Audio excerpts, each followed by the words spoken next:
Good evening, ladies and gentlemen. This right here does not happen frequently. I'm talking about 5 consecutive down days in the S&P 500. The last time it has happened was right over here in October of the prior year. But I even got some more data that I can't wait to share with you on today's Stock Market Brief Show, where we navigate the financial market through the lens of technical and intermarket analysis. Let's go ahead and get into today's episode.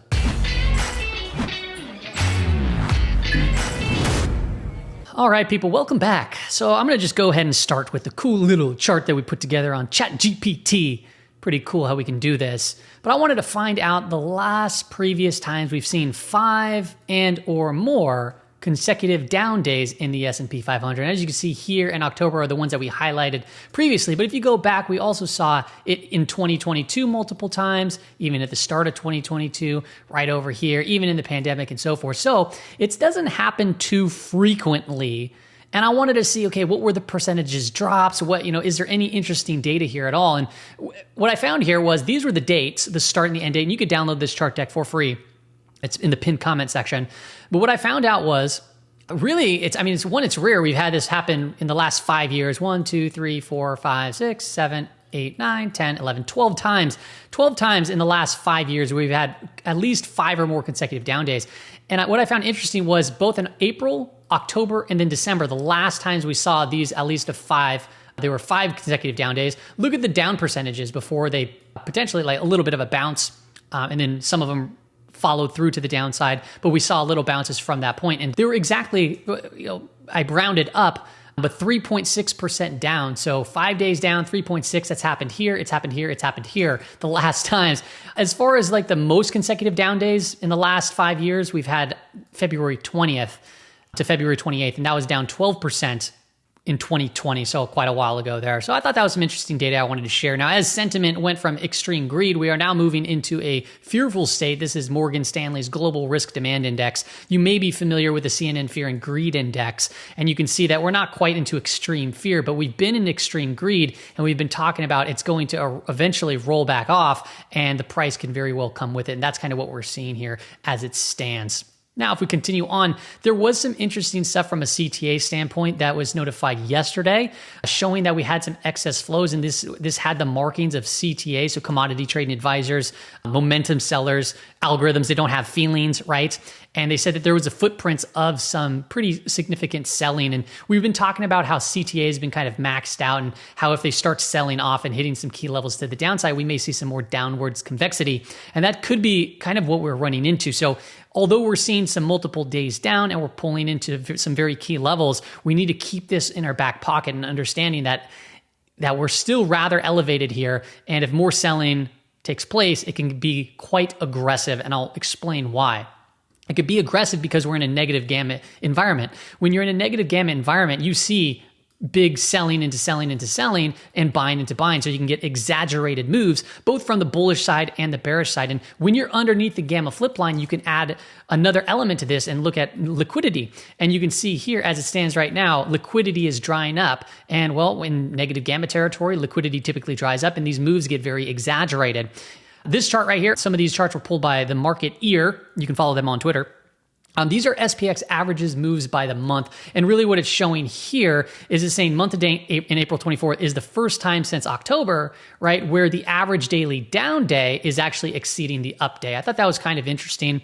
And as price has been getting down, you can take a look here at the percent of stocks above the 20-day moving average, so a shorter term moving average. And this is the NASDAQ 100, and we have a bunch of different indices here. Down here is the S&P 500, and it's getting a reading of 10.6. So we'll just say 10%, which means 10% of the stocks in the S&P 500 are above their 20-day moving average. And if you look back through history, you can see that this is actually kind of an overextended area. So if I zoom in into this chart, this blue chart behind us is the percent of stocks above the 20-day moving average. And you can see it's down there by around 10. And if you look to the left of the screen, it was also here kind of in October. Prior to that was in March. And then this black line here is the S&P 500. And you could see as it's coming to these extended areas, you can see sometimes bounces occur, and we're getting into that overextended state. So as we're moving off and we're selling pretty aggressively, I did want to pull up some smaller time charts just to see if there's anything interesting from a technical analysis point of view. And we're seeing price action get very tight in these wedge formations with little positive divergences. So what I think could be potentially something to watch is an expansion of volatility that could be to the downside and then potentially move up, or some whipsaws take place in the very near future. These are technically bullish structures, but we're below a 5-day declining moving average. To be more bullish, I'd say it'd be better to see a gap down and then close at the high of day. And I think that would be a little bit more bullish case versus what we've been seeing where we gap up and then we fade throughout the trading session. The Nasdaq Composite, also a little bit of a positive divergence here. Price momentum oscillator still bearish, but you can see price action tag these lowers, and it's been just a very steady decline. And as we're kind of coming to the apex here, it looks like we can potentially, gap lower or potentially start to pop up higher here in the very near future. If you take a look at IWM, we do have a subtle positive divergence there underneath a declining 5-day moving average. As price action has been loose and choppy, but it's also getting very tight from this perspective. So let's go ahead now and look at a couple other additional charts. I want to first start off looking at the updated gamma levels. And right now, as it stands, this is recording live as the price action is actually rolling through. We're below the 5,000 level. And this is, one of the put walls, and that was a 0-day level too. So this is very interesting taking place right here. It's very likely to come back up here if traders aren't reaching up higher. This is happening in the aftermarket session. But nonetheless, there are potentially CTA triggers beneath this level. And if we continue down, we can see some pretty explosive moves. So I wanted to first and foremost call that out as it's taking place right now. Intraday, I was looking for a move down beneath this and to a snap back, but as we're not in the trading session right now, I'm no longer looking for that specifically to happen. If I pull up the SPX gamma chart right now, you can see there is that 5,000 put wall, and you have some traders reaching out a little bit further, but as it stands right now, this is the big level, so price can get pinned until we start to see that gamma roll off, which we do have an expiration coming tomorrow. I want to go ahead and pull up Thinkorswim, and I wanted to show you from an Intermarket standpoint these assets that are important to watch. And what I'm seeing right now is you can see on the week to date. So this is the week to date price performance from a week to date basis. Let me make it bigger for you. From a week-to-date performance, month-to-date, and year-to-date. And I want to just focus in on the week-to-date, month-to-date right here. And you'll see there's a very few green items. And what are they? It's copper, the 10-year yield, gold, silver, consumer staples, and the dollar. And one thing that we've been pointing out from an Intermarket standpoint a lot on this show is when you have a rising dollar and a rising yield, it's been bad for a lot of assets. And you can see that a lot of these from a week-to-date and month-to-date are in the red. So it's going to be important to continue to track these assets as the 10-year yield, if we go to the daily time frame here, is roughly at a high for the entire year. Gold has been holding up rather steady here, consolidating. You can look at the dollar, and the dollar is also holding itself together here as it's kind of firing off a little bit higher here.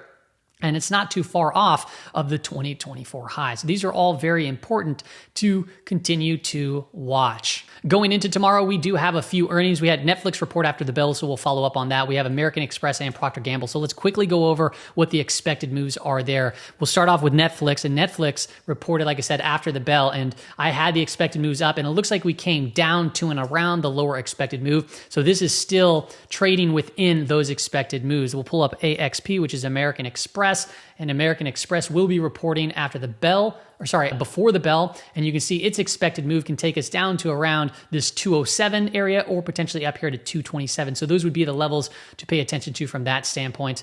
The last one there was Procter & Gamble. These are the ones that are reporting from the S&P 100, and the expected move going into tomorrow would be around 162 to potentially down to around 152. Those would be the levels that I'd be paying attention to. So as it stands right now, just to kind of recap, S&P 500 is down 5 consecutive days. We're getting some oversold reading in a bunch of different metrics. The more bullish case would be a gap down and then move higher throughout the day. I don't know if that's going to happen, but you want to be cautious. You want to be careful in these areas as we're approaching these very important gamma levels and potentially CTA triggers that can produce more selling. Now, I don't think that, everything's going to fall to pieces right here, but I'm not also willing to bet my own money, to a large extent. So what I personally want to do is I'll still look for, good setups, but I'd much rather wait for the SPY to start getting some strength and getting back above a 5-day moving average and for it to start turning back around to be more positive. Because as it stands right now, we're still below a declining 5-day moving average. And if you knew about this, you've been protecting yourself all throughout that, and we're still in negative gamma territory. That's all I got for you. And by the way, the gamma flip line is at just around 160 as it stands right now. I'll be updating that in the morning. That's all I got for you on today's episode, everybody. Hope it gives you some insight and helps you out a little bit. See you later.